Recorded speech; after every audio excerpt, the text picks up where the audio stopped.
Hello, my name's Cliff Freilich. I'm the executive director of Cinema St. Louis, and we're the presenters of the 29th annual Whitaker St. Louis International Film Festival. We're really pleased to have with us the filmmakers of The Penny Black, the very provocative and fascinating The Penny Black. We have the producer, Alexander Greer, and the director, William J. Saunders, who goes by the name of Joe. And then at a certain point in the conversation, we're going to reel in the subject, Will Cassayd-Smith, to talk a little bit about his experiences making this movie and just in life in general with regard to the very unusual circumstances that the film records. Okay, let's get to it. Joe, as I mentioned to you, or maybe it was Alex when we had our original email exchanges, I have to say when I first watched this movie, I said, well, is this real? And I have a co-programmer who is a documentary filmmaker himself, and I asked him to watch the film as well. And he had the same questions, quite frankly, at the end. We loved it. We thought it was an absolutely fascinating film, but we weren't entirely trusting of the narrative.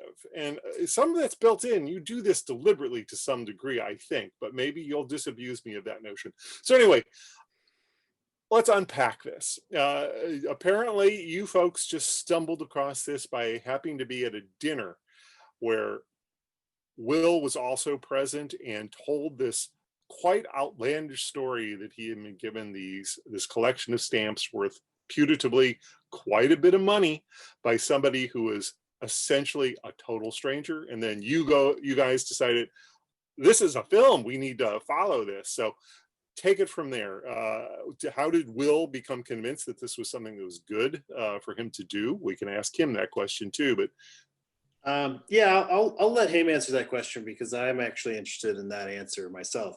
I think initially, he told us that this strange thing happened to him, and Alex and I were just finishing up a previous documentary that we had made, and we had equipment, we were ready to go, and I thought this sounds like a fascinating enough story just to shoot a little something. And this was at the time, Roman, his neighbor, was supposed to come back in a week or so. So we thought it would just be this little short project, and when Roman came back, we would interview him, and it'd be a little strange slice of life. This is what happens in LA when you're young, type story. And then he never came back, and that's when things started getting really interesting. And then when we found out that Will's father was a con man, and was kicked out of the country because he was selling counterfeit art to people, the story elevated another level. And then we started wondering how much fantasy is involved in the story that Will's telling us. And we just thought, you know what, let's just go for this ride. Let's just see where this goes. Let's just keep filming and see where it goes. And I think you'll see, as you've seen, it goes a pretty long distance, and it just keeps getting more complicated. now, given the fact that you had your own questions after having discovered that Will's father was a con man, Will himself is a somewhat evasive character. He does not oftentimes answer you in a direct fashion. He can be a little evasive when it comes to telling you in a straightforward fashion exactly what's transpiring. So when did you, as filmmakers, say, he's on the up and up, this is true, we think that this is all true, that he did in fact receive these stamps in this fashion, that Roman has simply disappeared, that this is something we can trust? I guess, it's an odd thing. Alex knew Will a little bit more than I did at the time. But, sorry, I'll just finish this really quick and I'll let you, because our answers are probably different. But, it's an odd thing about strangers is sometimes you just trust them. Like, if a stranger gives you a piece of advice, somehow, sometimes you'll hold that above things that you've heard your whole life, just because it happened at a certain time, at a certain moment, and it meant something to you. And when I met Will and he told me this ridiculous story, a little bit of me was like, wow, this is just fascinating. He seems like a really good guy. Let's see what this is all about. And I didn't start doubting what he was saying until the book of stamps went missing. And when that happened, we started re-examining everything he's told us, because we were searching through our footage, looking when the last time we could see the book on footage was, and then we would re-listen to things that he said and it would sound different this time. And we started really doubting everything, because at that time we still didn't know where the neighbor was or if he even existed. We had no other corroborating evidence that is how the stamp handoff went. So all we knew is that man certainly wasn't there anymore, because we've been looking for him, and we had that PI looking for him, and that Will had these stamps. That was the only fact. We didn't even know if the stories he was telling us about his dad were true or not until we started digging into that. But anyway, I'll let Alex answer that question too, because he knew Will a little bit better. Yeah, so I knew Will because he grew up with my college roommate. And like, I trusted my college roommate. So there's, there's like a bit of a transitive trust property that goes on. Also, like, I knew that Will didn't have a massive book of stamps before we had dinner. And then, of course, when we were doing these interviews, there's a massive collection of stamps. And then, like Joe was saying, all along the way, there were all these indicators that what was being said was factually relevant. Like, we looked into his dad at the Getty and found like information on art exchanges there. We talked to other neighbors that, corroborated that Roman was indeed a person that lived in that building. So as much as the story got seemingly big, crazy, and far-fetched, there were always these anchors that would come along and root us back in this idea that this is truthful. Now, let's talk briefly about Roman and what you think his origins are. There's a hint, perhaps, that he's involved in a criminal element, part of the Russian mafia, potentially. I don't know that you guys ever explicitly clarify what your thoughts are in that regard. What do you think? That's a really tough question, because I talked to Roman now. He's aware of the documentary, obviously, and he seems like a really nice guy. However, that doesn't mean he is. Like, I don't know him that well. I've only been really exchanging texts and talking to him on the phone, and know of him what we spent time looking for him, and he doesn't seem to want to be found anywhere, which is something that's telling. But we did go to a police officer in the Glendale Police Department, who was I think he headed up the task force to take down the Armenian Mafia in Los Angeles. And we had this shoot with him and Will was basically asking this police lieutenant questions about the Armenian Mafia and profiling his neighbor to see if the police thought he could be involved in the Russian Mafia or Armenian Mafia, same thing. And his answer was, yeah, probably. Like, these guys, if you're Armenian or Russian and you're living in Los Angeles, you're part of that community, and the mafia tends to prey on their own community. So if you're making any kind of money or doing anything a little bit shady, the Armenian mafia is involved, either extorting you or playing a part. So he might not have been a gangster, but he probably was or had knowledge of these types of people. Gangster adjacent. Yeah. Alex, did you have any further thoughts on that front?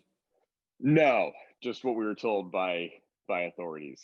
I mean, I will say, like, when we were within proximity of him when we were shooting, we were terrified. Like, it was palpable, the fear. And it was, you can see it on Will's face, but you can't see it on Alex and I, because we're behind the camera. But our hearts were racing. I mean, it was terrifying. A lot of that was built up over years of like imagining who this guy is, but it was terrifying. there's lots of questions here to ask, but let's just follow up a little bit on that. You talk about your final, opportunity to meet him and the exchange of the stamps after what, 4 years? Is that right? Five, 5 years, I think. 5 or 6. Yeah. uh, so it's been a big buildup for you after all of that time to finally have some sort of resolution. And you say that you were fearful when it all transpired. Yet you're still in contact with him now. I'm curious. So, what was his ultimate reaction to the fact that he didn't receive all the stamps back? That there was a significant portion missing. What was the reaction? We still haven't gotten it. Either he hasn't noticed or he hasn't said anything. And this is one of the curveballs that is never at the tip of my mind as it should be when I'm communicating with him. I forget about it because it's been so long, and our conversations we've been trying to line up an interview. So we were going to interview him in March. It was earlier than that. We were setting it up like in January, February. So. And then COVID hit, which made things really difficult to get together. He lives in Arizona, and we were going to have him go up to LA, and I was going to fly to LA, and we were going to shoot this interview and show him the documentary, and then we would get his reaction because he would have to tell us what he thought. I mean, he so far he hasn't said anything. He did say he was going to give Will a surprise. At that final meeting, he told Will he wanted to give him a surprise for giving him the stamps. And we were sure that something was going to happen in that second meeting, but he disappeared again and we never found him. So we had to end the movie the way we ended it. But you do know where he is now. I don't have his exact address. I have his number. And he just tells me he's in Arizona. Vague notion of his geographical location, but not exactly. Right. All right. Has he seen the film? No. So you haven't yet shared the film with him. Mm-hmm. I want to be with him when he watches it, so I can answer any questions he might have. Okay. Now, one other, which is either a good idea or a really bad one. You best have somebody with you, I think. Yeah.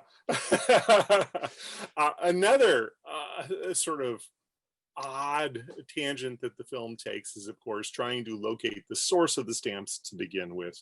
The notion that perhaps they were the fruit of a robbery, that their origins were in what was it, Arizona, right? Mm-hmm. And you go and speak with the potential relative of the owner, and yet there's no firm resolution here. You tantalize us again and again with we're gonna get this resolved. We're gonna find an answer, and then it's sort of snatched away. But you must have an opinion. So I'm curious as to where you stand on whether or not that was it a dead end, or do you think that is the potential source of the collection? There was no concrete evidence that the collection came from them. There was the closest thing we got was, and this wasn't in the doc, we just shaved it out because it ended up not meaning much, but we found a parking ticket from LaGuardia Airport from 1975 in the collection, which pretty much told us that it wasn't originally Romans, but we kind of figured that. And so when we went in to talk with Bonnie, we had Will try and skate around the issue of where her uncle lived, trying to figure out if he lived in New York, because potentially the only time you would use LaGuardia Airport parking is if you have a car in New York and you're going to fly somewhere.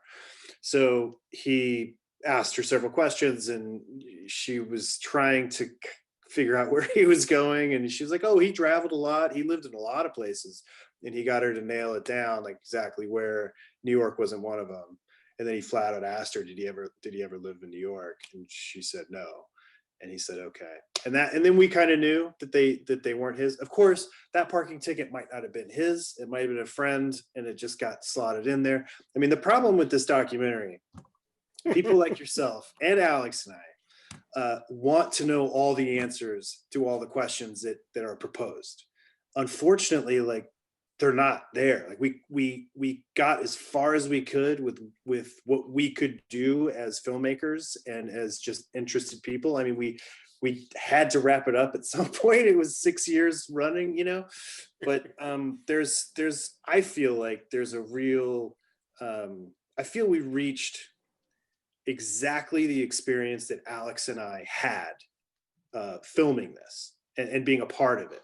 Like, the ups and downs, the terrifying moments, the exciting moments, the really frustrating moments when you want to know, that's Alex and I. That's exactly how we felt and feel like about this story. So, and like, you know, there's a lot of people that question it's, you know, if it's real or not. And it is starting to get rather frustrating for Alex and I, because, you know, at first it was kind of novelty, like, God, we made something that people don't even believe. But now I feel like there are festivals that are not taking us because they think it's fake. So thank you for giving us a shot and giving us this opportunity to show this to people, because it's obviously harder now than ever. But yeah, I mean, this is a long rambling answer to your question, but yeah, I don't know. On that note, I and, you know, push me back if I'm butting in too much, but I'm curious why you doubt the authenticity and why your friend doubts the authenticity.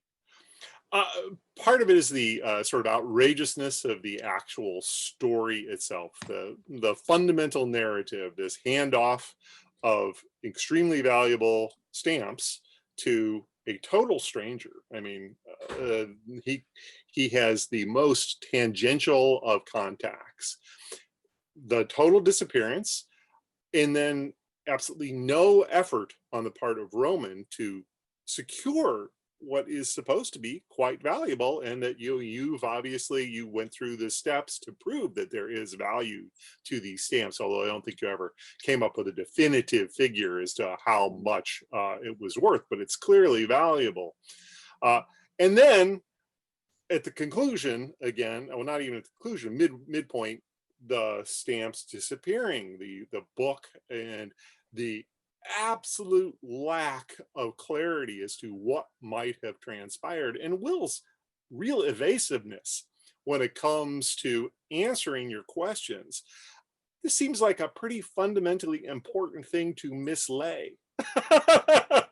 Yeah. I am so in love with every answer you just gave, because Joe and I share every one of those sentiments. Yeah. Which is why we made this movie. Well, and that's the reason why we're playing it, because it is so fascinating. It's just amazing. So amazing that it then becomes potentially fantastic.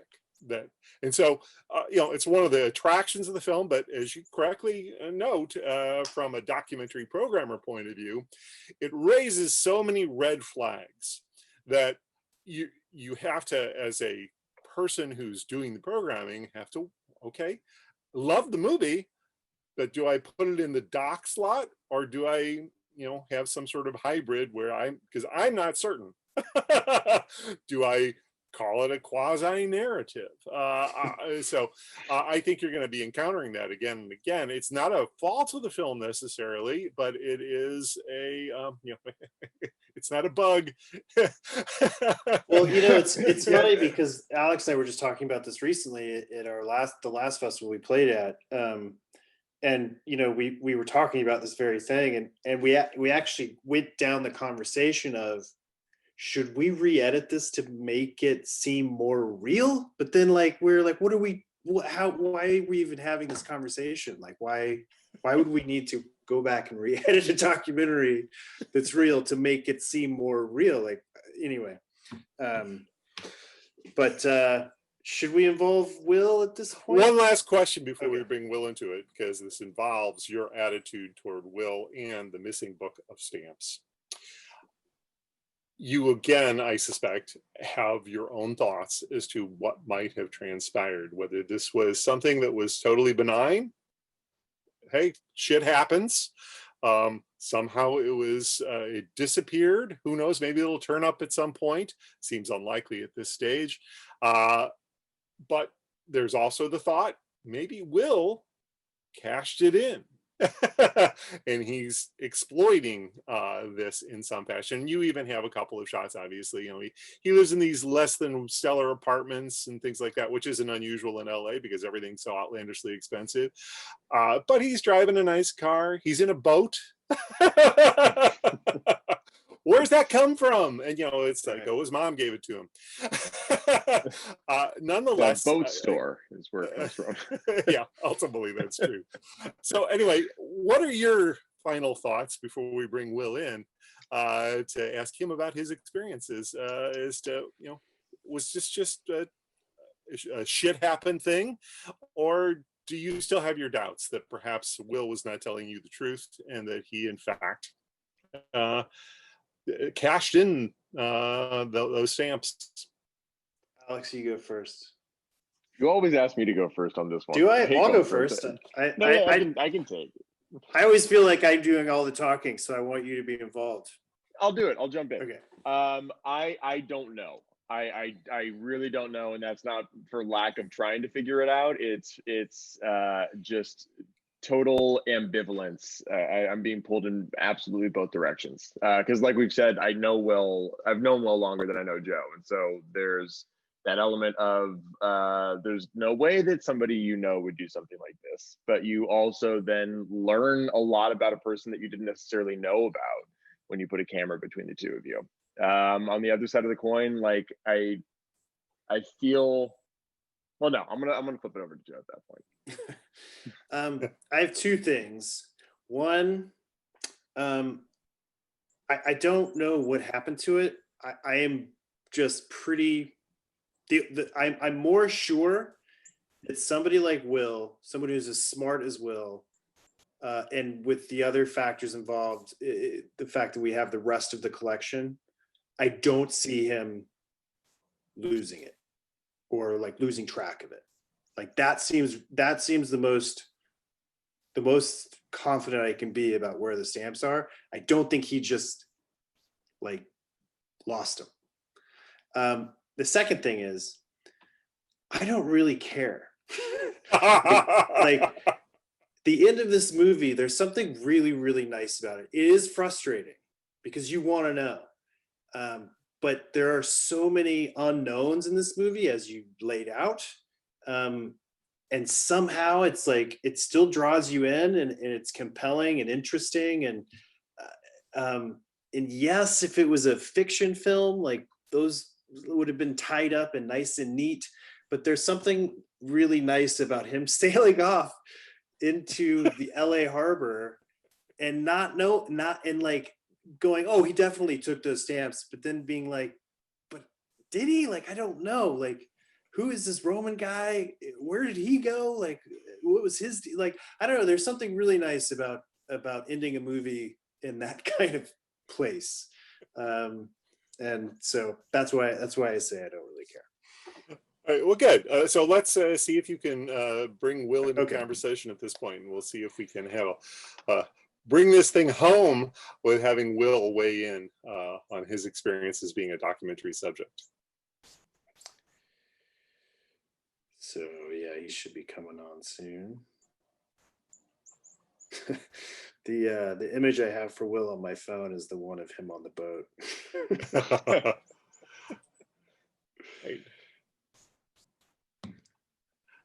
I just admitted Will.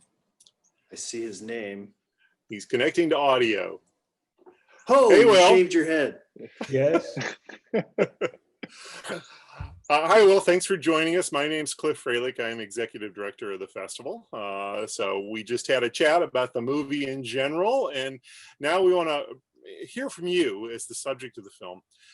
and your experiences as a documentary subject, because it can be obviously a very fraught experience. You're putting your life into the hands of not quite strangers, because you knew Alex. So let's talk a little bit about that. I'm going to change the view here for me. They met you at this dinner party, heard your story, and said, can we follow you? And then it became a multi-year odyssey subsequently, whereas they initially thought it was just going to be a short time to resolve the issue. Were you ever at a point, and I think there in the film you do reach a couple of points where you say to yourself, I'm tired of this, I've got to stop having them follow me around. What made you say yes to begin with? Well, the same things that made me accept a duffel bag from a stranger full of stuff is probably roughly the same reason I agreed to do this, and probably the reason I continue to agree to do this. So, given the sort of experiences that you had during the course of the film, has this been a valuable experience for you? What have you gotten out of this experience? Oh yeah. No, it's been great. It's been fascinating. It's been interesting to see. It's been very interesting to see it unfold, right? And I think like really the culmination of that, and like actually seeing like my face on a screen for 90 minutes is one of the weirdest and most surreal experiences I've ever had. But I think kind of like, more importantly, without Joe and Alex kind of like pushing this along, I'm frankly unclear as to like where I would have pushed it to, and how far I would have like, kind of gone through with it. And I think it's asked me to like confront a lot of things. It's asked me to ask a lot of questions. And it's just asked me to like stay, I think, a lot more engaged in something in my life that probably is a lot more consequential than I would have given it credit for several years ago. Now, obviously some questions get raised in the course of the film about the legitimacy of your actions, whether or not we can trust what it is you say. And you are, quite frankly, at times, somewhat evasive with regard to your willingness to say exactly what transpired. Fundamentally, of course, the missing stamps are the central issue here.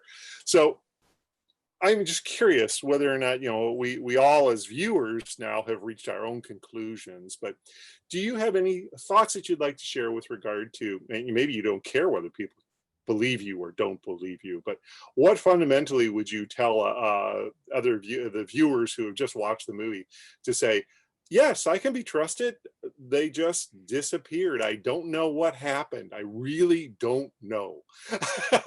Why should we believe you?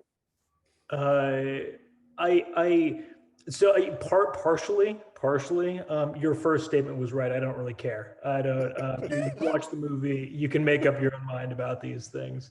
I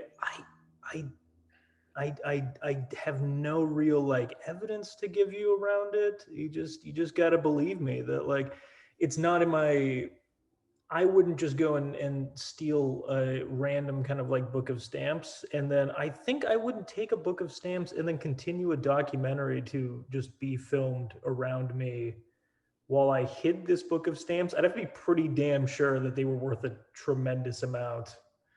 To Will's credit, when we did confront him with the missing book, after he, and he kind of searched around his apartment, and that scene's in the film.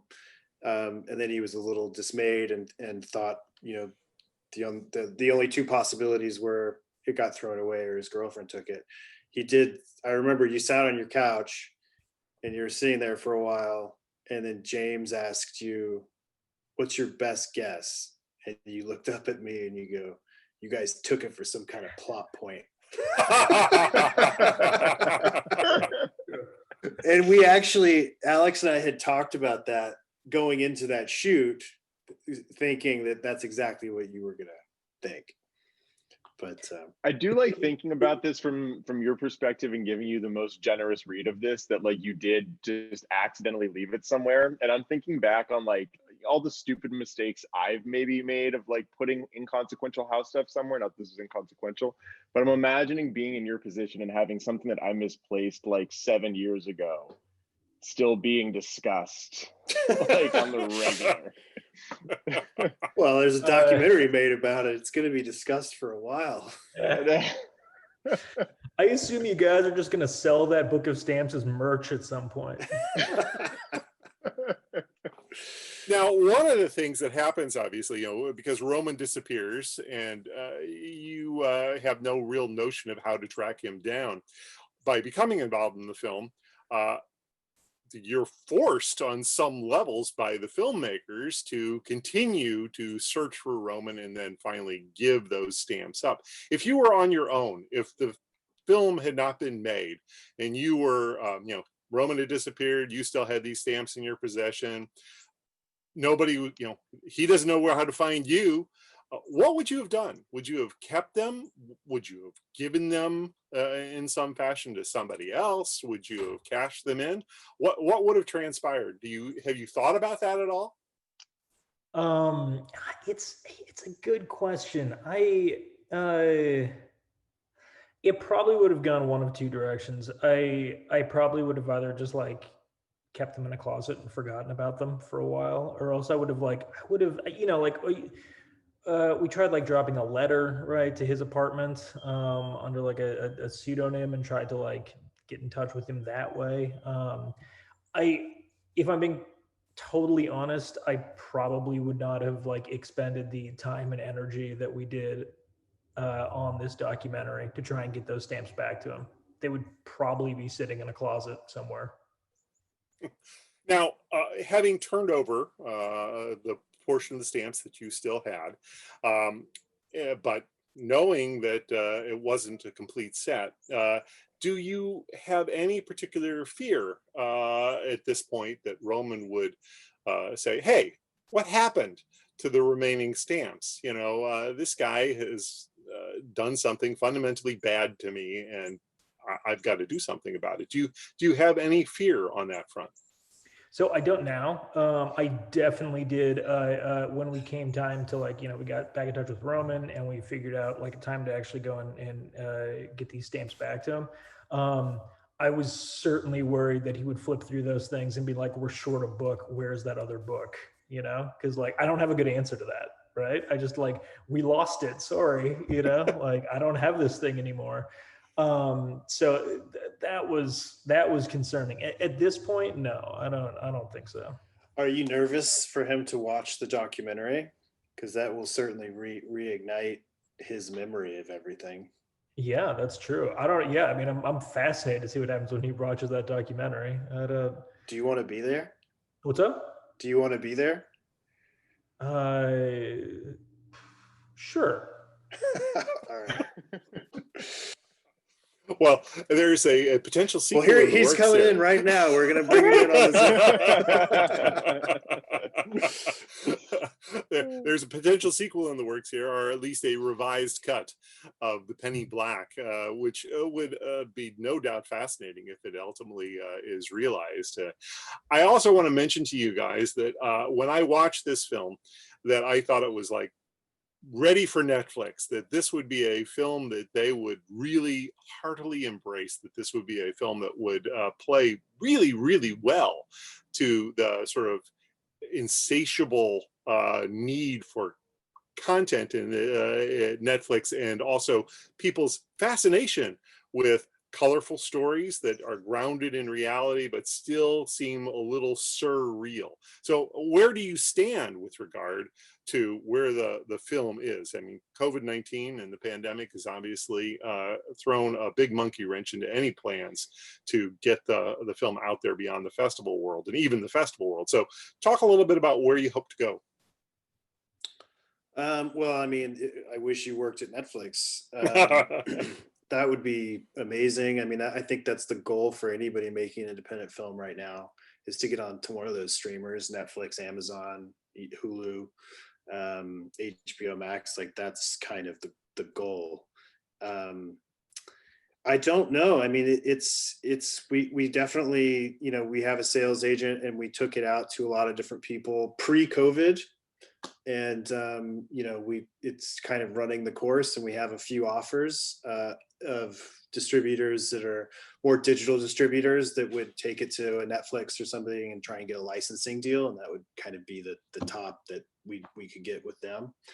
And so we're kind of waiting to make sure we cover all our bases and see, and just to see what's going on with COVID. You know, like everyone's predicting a shortage in good content come next March, and moving into the summer if this keeps up and productions are halted. So maybe some buyers will have a little bit more leeway in what they're taking, and they'll give it a second look, and we'll see what happens. But you know, it's tough making independent film and independent documentary, especially when people doubt, you know, the how truthful it is, you know, and it's a tough thing because Alex and I are, you know, fairly new at doing this. We have one other documentary, but we also have a fiction film that we've made too. So it's 50-50 shot. And but yeah, I don't know. I mean, it's exciting. This is always a time where you know, we get to play in festivals like this, and this is how we get to show it to people like yourself and the audience of the St. Louis Film Festival. And hopefully they really like it, and we get some good press, and you know, momentum kind of builds, and then more people get interested, and you know, that's kind of what we're hoping at this point. And Will, you know, obviously up until this point, you've had a couple of festival plays, but unfortunately, because of the pandemic, you haven't had any sort of widespread viewing of the film. Do you look forward to, or somewhat fear, what will happen when we hope, for the sake of the filmmakers, that it actually does receive a much wider audience, and you're going to be looked at as a character instead of a person? Is that something that is at all concerning to you? It's definitely weird. Like I don't know how concerned I am with it. I think it's really interesting. I think it's an experience that very, very few people, I mean, hopefully I'll get to have. But that's not to say that I am like 100% just like ecstatic about the prospect of it, right? Like it's very, like I said, it was very strange to see myself on a screen for 90 minutes. I can't imagine the concept that, let's say it all goes like extremely well, and you just have tons of people looking at me at some point and like making a judgment about me and things like that. That's something I am fully unequipped for, you know? So I don't even know how to I don't know how to like answer this question. I don't know how to like process what that would mean. And I'm not sure how it would go kind of psychologically if that happens. They'll just have to carry a bunch of stamps on you at all times and just hand them out to people. That's right. Are you the, yeah. All right, well, thank you guys for having this conversation. It's been a lot of fun. I really appreciate you taking the time. Will, I'm happy that you've been willing to sort of expose yourself both on film and then also in this interview to these questions. Thanks again. Best of luck as you move forward. Thank you. Thank you very much. Thank you so much. Thank you.